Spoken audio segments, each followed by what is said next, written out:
Wow. Mira lo que dice un texto comparativo ahí. Hebreos capítulo 2, verso 14 dice: así que por cuanto los hijos participan de carne y sangre, igualmente participó él de lo mismo, para anular mediante la muerte el poder de aquel que tenía el poder de la muerte, es decir, el diablo, y librar a los que por el temor a la muerte estaban sujetos a esclavitud durante toda la vida. Nosotros éramos sujetos de esclavitud de la muerte, muerte espiritual y física, mientras vivamos en esta tierra, hasta que venga el Señor. Pero Él vino para librarnos de él. A través de las artimañas de Satanás, Adán y Eva cayeron del estado en el cual Dios los creó, y por tanto su descendencia es también parte de esta maldición. Por eso tú y yo, si no viene el Señor ahora, algún día vamos a morir. Aunque Dios nos ha resucitado ya espiritualmente, si has creído en Jesucristo, si te has arrepentido de tus pecados, has resucitado ya. Bienaventurados, como dice Apocalipsis, aquellos que fueron parte de la primera resurrección. Pero mientras no venga el Señor, este cuerpo de muerte, como dice el apóstol Pablo en Romanos 7, va a morir. Pero el Señor ha venido a destruir las obras de Satanás. Ha venido a destruir la obra de nuestro pecado también. Y es una buena y excelente, maravillosa y hermosa razón por la cual yo quiero celebrar Navidad. Porque en el cumplimiento de su promesa, y en la manifestación de su fidelidad, Dios está cumpliendo también la promesa de pisarle la cabeza a la serpiente. O sea, Dios es maravillosamente amoroso en el cumplimiento de la promesa, en el momento en que el Señor Jesucristo nace en ese pesebre, en ese pequeño pueblo de Belén. Eso no es una maravillosa razón para celebrar Navidad. Junto con la primera, es excelente. Cuando te pregunten también, ¿por qué celebras Navidad? Bueno, porque mi Señor se manifestó para destruir las obras de Satanás. ¿Es o no un gran motivo para celebrar Navidad? Ese niño en ese pesebre nació para eso, para destruir las obras de Satanás y para borrar tu pecado, para pagar ese pecado que tú no vas a poder pagar nunca. Todo. Ahora, hay gente que dice, pero yo no fornico, yo no adultero. Sí, pero eres un criticón, pero estás lleno de ira, ¿no? Nunca estás satisfecho con nada. ¿Y todo eso de dónde viene? Los malos pensamientos, la lujuria. De Dios no puedes escapar. Aún siendo nacido de nuevo, eres tentado con esas cosas. Todos somos tentados con esas cosas. Entonces, gracias a Dios por Cristo, porque una vez el Señor cumplió su promesa y Él nació en un pesebre para que cuando Él viviera una vida sin pecado, pudiera cumplir la ley que nosotros no podemos cumplir, pues, ni tú ni yo, porque todos somos iguales. Entonces es una excelente razón para celebrar Navidad. Vamos, acompáñame ahora a Marcos capítulo 2, verso 17. Vamos a ver una tercera razón.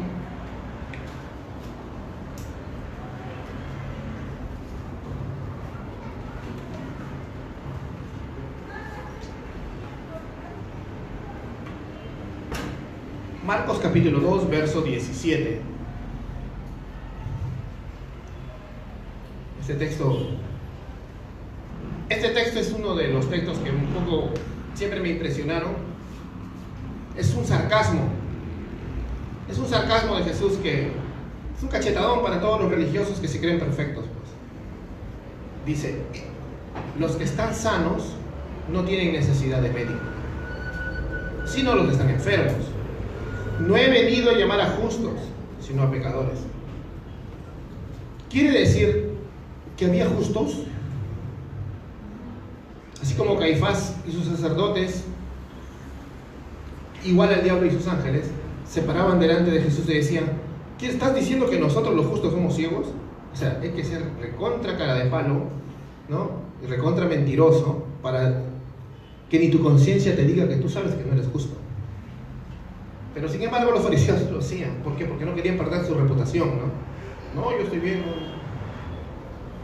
Y el Señor vino a este mundo para eso, porque Él sabía que acá hay gente que no puede salvarse por sí misma. Hay gente que nunca va a poder lograr el cielo con sus obras, ni con liturgias, ni con religiones, ni con nada. Sin embargo, Él sabe a quiénes ha escogido y sabe quiénes necesitan de médico. Sabe quiénes van a reconocer: yo no puedo salvarme. Yo no he venido, dice Jesús, por los fariseos o por cualquier religioso que diga: ah, no, a mí no me hablas de eso, yo estoy bien, yo voy al cielo nomás. No, por ahí no ha venido. Ha venido por aquel que es humilde y dice: no puedo, simplemente. Jesús tiene razón, yo no puedo. La Biblia tiene razón, estoy muerto en mis delitos y pecados.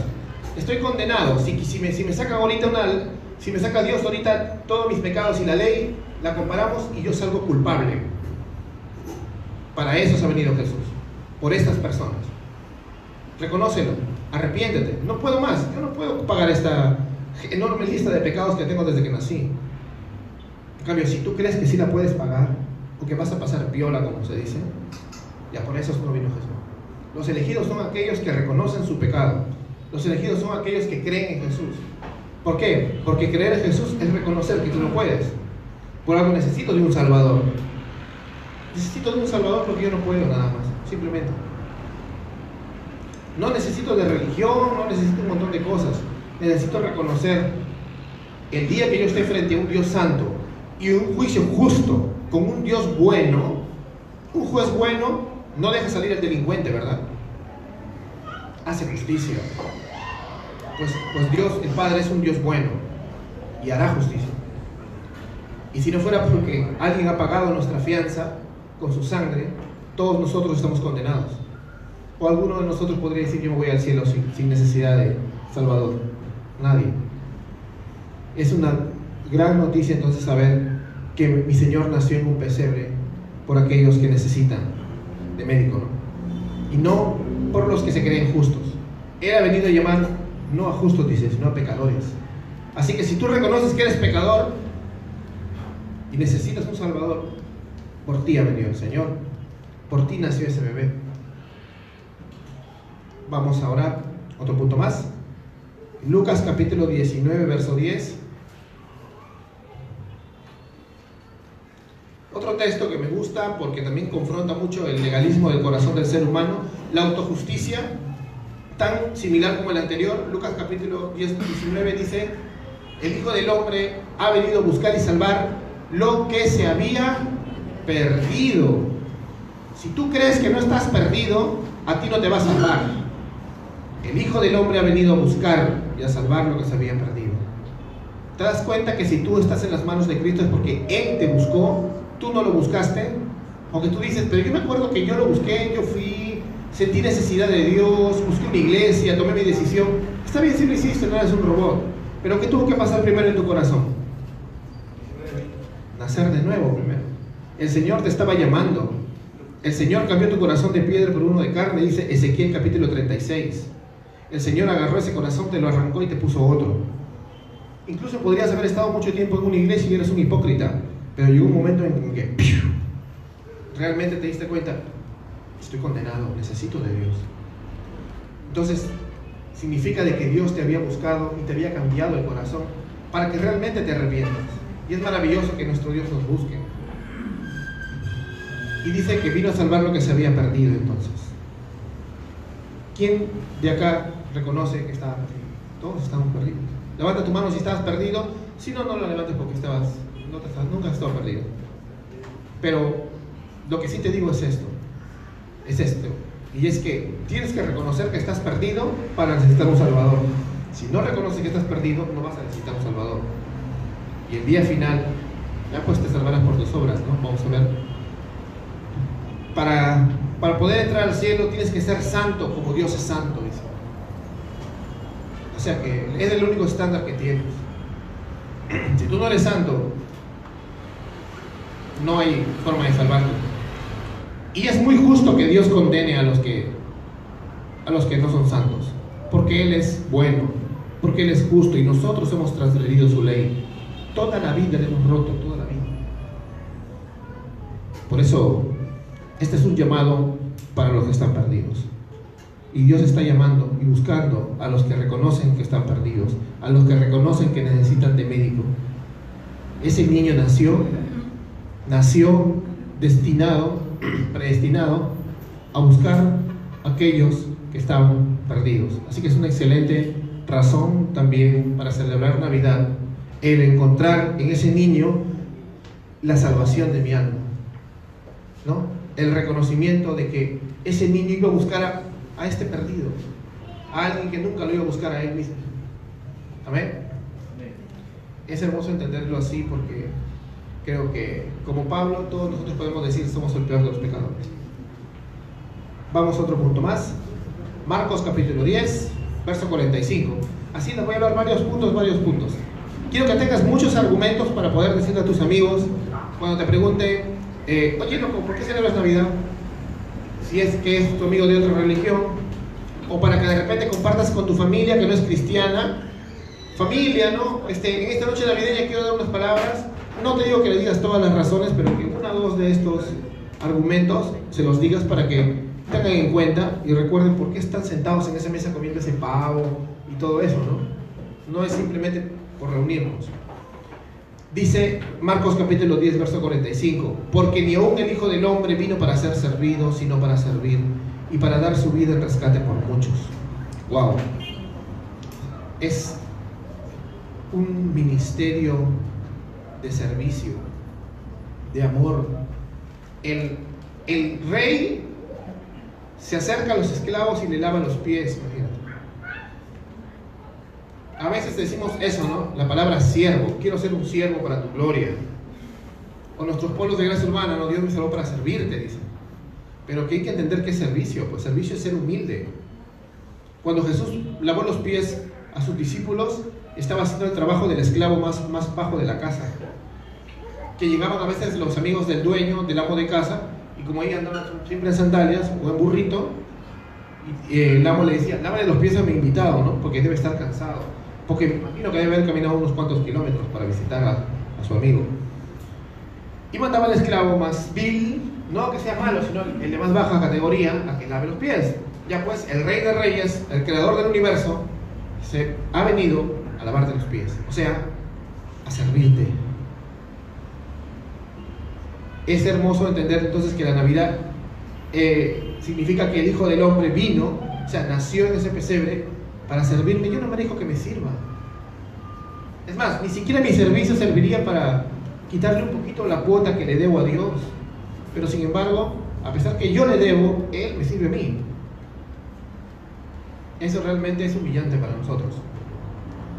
Y es la muestra más grande de amor sin condiciones de Dios para los suyos, para su pueblo.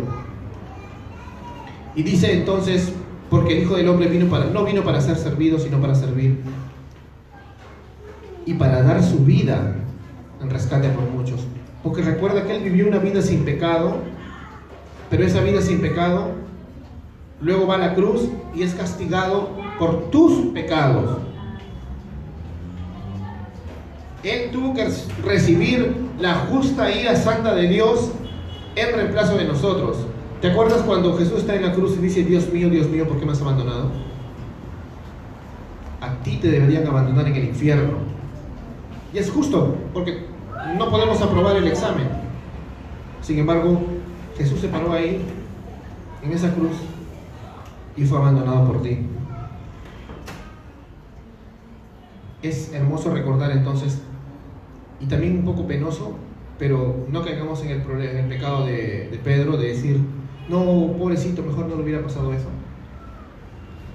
Imagínate estar en ese pesebre y poder ver a ese niño y saber que cuando crezca le van a hacer lo que le va a pasar. Ya sabes lo que le va a pasar, ¿no? Tú dirías, no, pero eso es un bebito, ¿no? Pero ese bebito nació para hacerse hombre. Él es el Hijo del Hombre. Él nació por ti, vivió por ti, y fue a la cruz por ti, recibió la ira de Dios por ti. Y por eso, si tú crees y te arrepientes y crees en el Evangelio, Él ha resucitado por ti. Amén. Y está a la diestra del Padre por ti. Por eso en Efesios dice que estamos nosotros sentados con Él en los lugares celestiales. Eso es un gran motivo para celebrar las Navidades. Que ese pequeño bebito haya sido nuestro Salvador, Emmanuel, Dios con nosotros, y haya venido dispuesto a servirnos cuando no merecíamos nada. Es un Dios bueno, justo y digno de servir. Vamos a otro texto. Gálatas capítulo 4, versos del 4 al 5.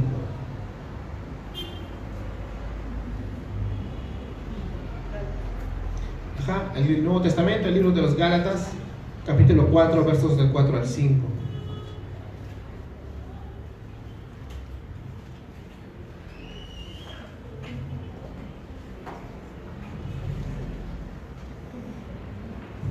Dice la palabra del Señor: Dios envió a su Hijo, nacido de mujer, nacido bajo la ley, como nosotros,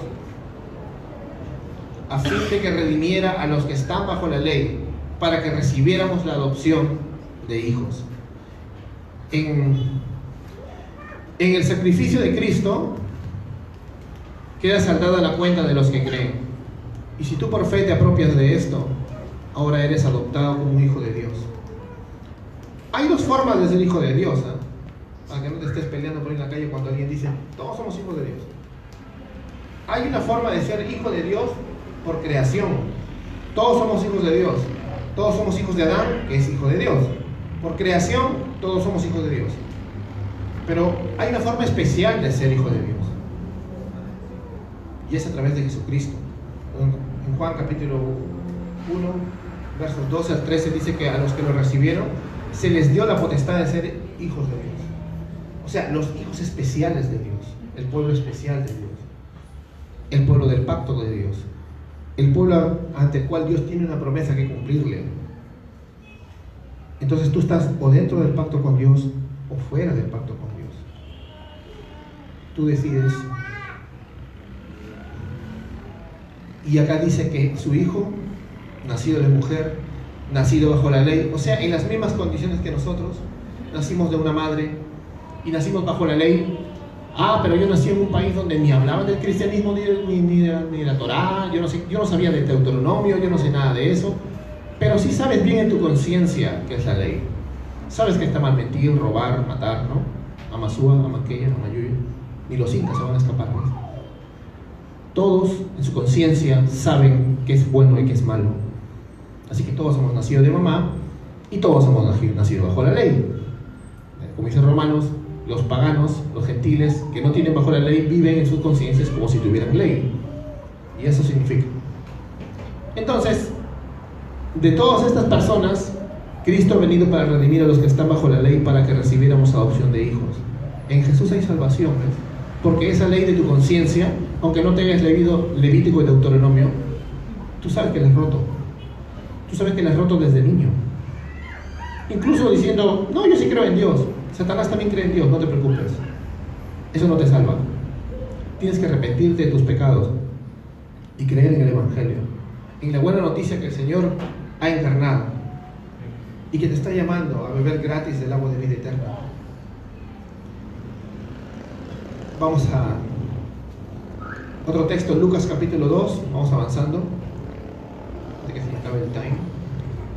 Lucas capítulo 2, versos 34 y 35.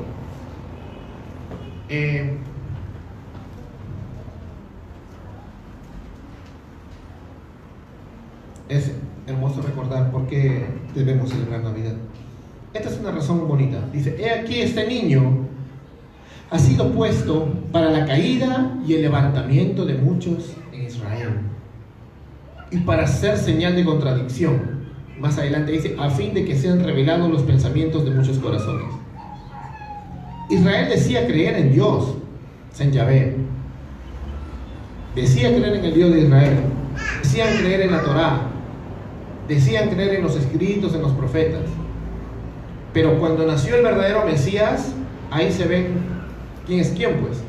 Lo tenían al Mesías en la punta de su nariz. Y para empezar, los que comenzaron a creer no fueron la élite religiosa que estudiaba la Torá.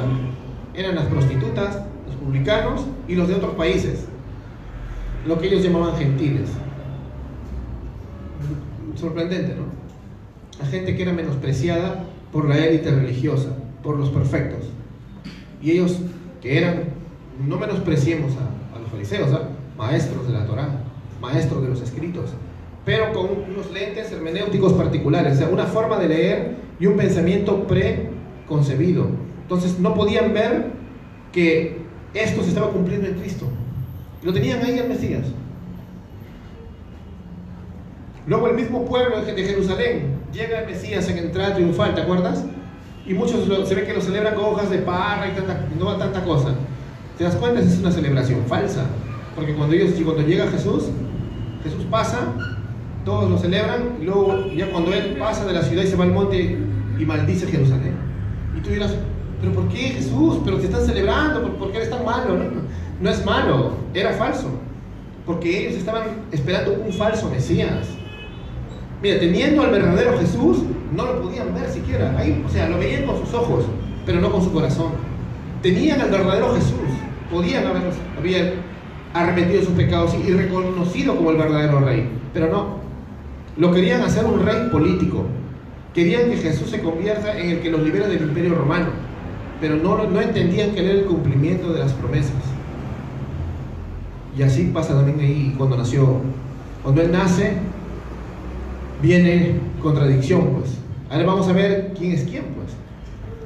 Y ahora es igual, ¿no? Todos creen en Dios, todos creen que Cristo murió por ti. Eso te dicen todas las religiones que se hacen llamar cristianas. Cristo murió por ti, Cristo murió por ti. Pero cuando tú comienzas a leer las Escrituras y conoces al Dios de las Escrituras, ¿lo vas a amar igual?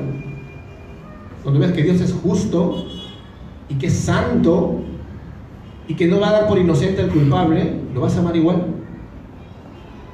O sea, yo te animo a que leas la Biblia y estudies los atributos perfectos de Dios y conozcas a Dios y no te lo imagines, porque hay que ser sinceros, muchos de nosotros nos hemos imaginado a Dios. Si tú no has leído toda la Biblia y has tratado de conocer a Dios tal como a Él le place revelarse, sé sincero contigo mismo, tú te lo estás imaginando a Dios, y es posible que te crees un ídolo en tu corazón, no necesariamente una estatua. Muchos evangélicos a veces atacan a los hermanos católicos por lo que la iconoclastía, ¿no? Porque está mal. Yo tampoco estoy de acuerdo con que hagamos una estatua, pero ellos tienen miles de ídolos en su corazón, o tienen un Dios diferente, tienen un Jesús diferente, tienen muchas cosas diferentes. Y hay que ser sinceros. Si yo no estudio la palabra, no escudriño las Escrituras y no aprendo quién es Dios, ¿qué me queda? Imaginármelo, ¿no?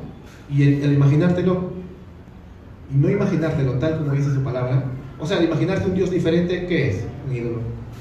Es una conclusión simple. No tiene por qué ofenderse nadie. Nosotros tenemos que ser sinceros, hacer mea culpa. Sí, de repente me estoy imaginando un Dios, pero de corazón quiero conocer a Dios, no quiero seguir imaginándomelo. La palabra, listo. El Señor es bueno para mostrarse a través de su espíritu cuando tú leas la palabra. Él te va a mostrar quién es. Y no cometamos el error de ese pueblo, Israel, ese pueblo rebelde, ¿no? Que lo tuvieron a Jesús tan cerca y no lo pudieron ver. O cometamos el error de los fariseos, que teniendo al Mesías más la palabra, ellos la estudiaban y no lo podían ver, porque es espiritual, hermano, es espiritual. Vamos terminando. Lucas capítulo 4, verso 18. En algunas versiones dice: gloria a Dios en las alturas y en la tierra paz para los hombres y buena voluntad para los hombres. Y yo en esta Biblia, que se llama la Biblia de las Américas, dice: gloria a Dios en las alturas y en la tierra paz entre los hombres en quienes Él se complace. Es un gran motivo y una gran razón para celebrar Navidad, saber que el Señor se complace en algunos hombres, o sea, hombres y mujeres, pero no por méritos propios. Él no se complace en el sentido de que Él dice: bien, lo has hecho bien, te ganas el cielo. No, sino que Él se complace en la obra de sus manos y en la obra de su espíritu, en aquellos que han creído en Él, porque su identidad es Cristo. Cuando tú te arrepientas y creas, ¿quién va a ser tu identidad delante de Dios? Cuando tú te pones a orar, en medio de tus errores, ¿no? Has caído de repente, tus imperfecciones. Pero Juan capítulo 17, verso 23 dice, ¿no?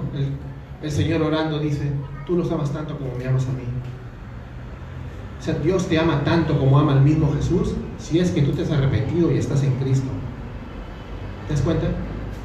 Y es maravilloso saber que para aquel que se arrepiente de sus pecados, este niño nació para proveerle paz. Vamos a glorificar a Dios siempre. Gloria a Dios en las alturas, dice. Y no significa solamente que en la dimensión de Dios hay gloria, porque el reino está acá. Y donde quiera que haya un cristiano son las alturas. Y gloria a Dios donde quiera que estemos. En el área que Dios te ponga. En el trabajo, en los estudios, en donde sea. En tu deporte, en tu casa, con tu familia. Se refleja Dios. Hay gloria a Dios ahí. Las alturas celestiales están ahí. Es una puerta dimensional, digamos. Es una intersección entre el cielo y la tierra. Donde tú trabajas, donde tú vives, en tu familia, con tus hermanos. ¿Es o no es? Recuerda, hermanos, nosotros somos, como decía un hermano por ahí, aunque suena, de repente a algunos no les parece, un pedacito del cielo. Porque Cristo está en nosotros y nosotros en Él. Donde quiera que vayamos, hay una intersección de conjuntos, ¿se acuerdan? Y ahí estamos. Es un pedacito del cielo. ¿Estás viviendo como tal? ¿Estás orando para ser conformado a la imagen de Cristo? ¿Saben tus compañeros del trabajo que eres creyente en primer lugar? ¿Saben tus compañeros del colegio que eres creyente? ¿Saben tus compañeros de la universidad que eres creyente? No te digo que sepan que eres Caifás, ¿no? Sino que eres creyente nada más. Imperfecto, pero con gran esperanza. Y para terminar, vamos a Romanos 15.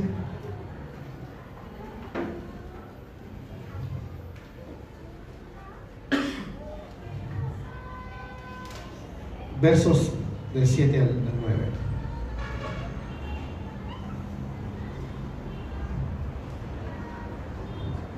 Romanos capítulo 15, versos del 7 al 9.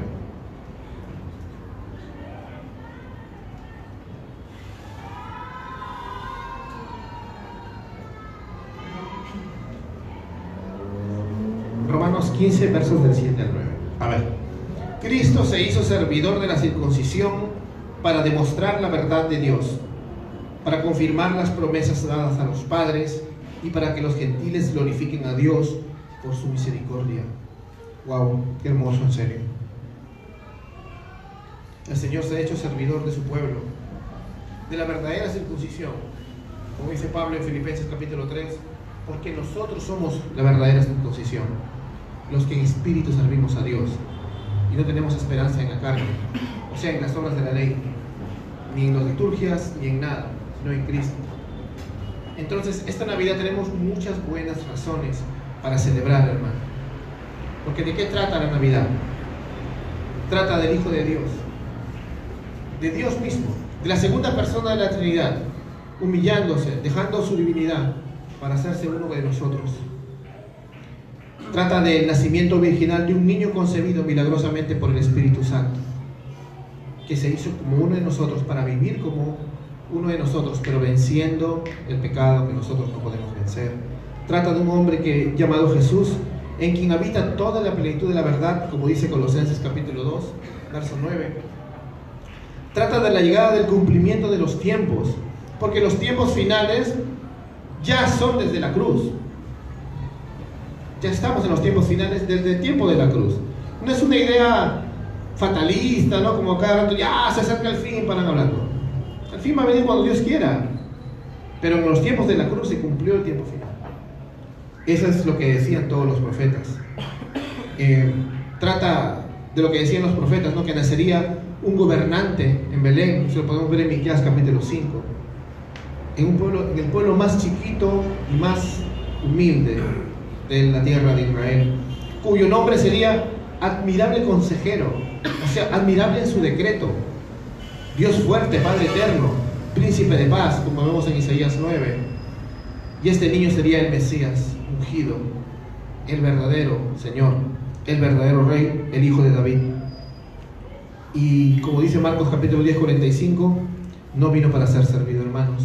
Este Rey poderoso vino, este niño nació para servir. Y ahora nosotros nacimos de nuevo también para servir a nuestro prójimo y de esta manera servirle a Dios también. Acuérdate de eso. Abre tu corazón para recibir el más grande regalo que te puede dar Dios. No solamente en estas fechas, sino siempre. Y es la verdad de que a través de Cristo Jesús hay la salvación de tu alma, hay la salvación del alma de los que amas, incluso de los que se han declarado tus enemigos, para que los perdones y les hables de Jesús. Amén. Inclina tu rostro, por favor. Inclina tu rostro y abre tu corazón